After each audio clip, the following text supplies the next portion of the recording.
to follow through on court-ordered drug treatment. He's restrained with handcuffs, but has no shackles on his legs. The courtroom has a bailiff and several officers. A lawyer heads over to speak with the bailiff, and then exits the court with 2 officers. At the same time, another officer heads out of the courtroom.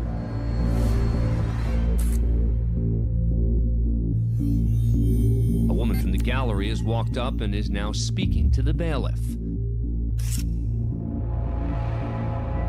None of this goes unnoticed. A warning here. What you're about to see is disturbing.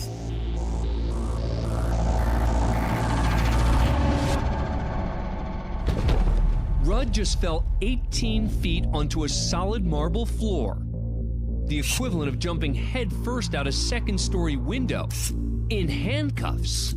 Take a look from the security camera in the front lobby. This bailiff instinctively tries to catch the defendant, just missing him. Imagine trying to catch a 160-pound sack dropped from an 18-foot height. That could be deadly. Rudd is bleeding from his head, but seems responsive. Back in the courtroom, the judge keeps everything under control. Paramedics arrive minutes later and rush him to a nearby hospital. He has a broken leg and pelvis and a fractured skull. For this escape attempt, Christopher Clay Rudd is sentenced to 36 months probation. Joining me now is the bailiff that you saw there on that video trying to catch him. Patrick Nielsen, thanks very much for coming in. We appreciate it. Thanks for having me. So take us back to that split second. You're looking up and you're thinking what? Holy crap. So initially, I didn't see that it was an inmate. I thought it was a kid. We have a lot of kids that play on that corridor, and so I was just trying to help maybe catch a kid.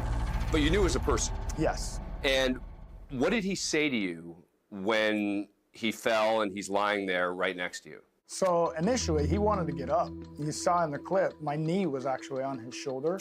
He wanted to stand up. I put my knee on his shoulder to keep him down. Because at this point, you realize he's an inmate. Yeah. And he was hurt. And so, you know, he's complaining about the pain. And then I asked him, I said, you know, why did you do that? What the hell? And he goes, I'm sick of this. I can't deal with this anymore. I'm a disappointment to my family. Do you think if you actually had gotten under him that you would have been injured?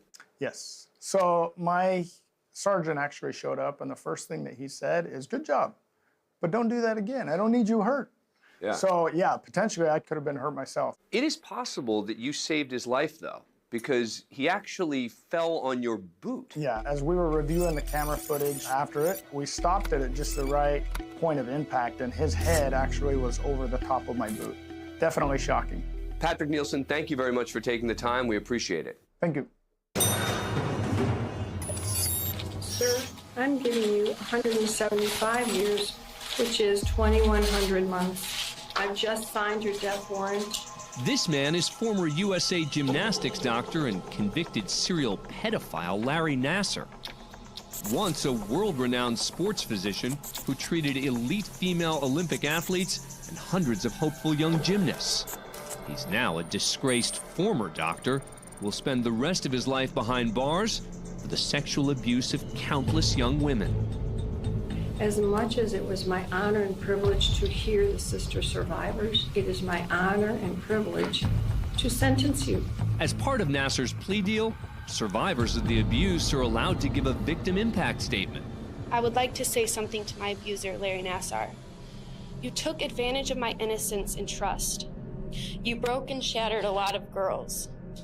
And I cannot sleep because of what you have done. More than 150 women over a 2-week period accuse him of abusing his position of power to molest them. And I said, Chelsea, I was right there in the room. And she goes, you couldn't see what was going on, Mom. And she said, he hurt me. She took her own life because she couldn't deal with the pain anymore. She was 23 years old. This is Randall Margraves.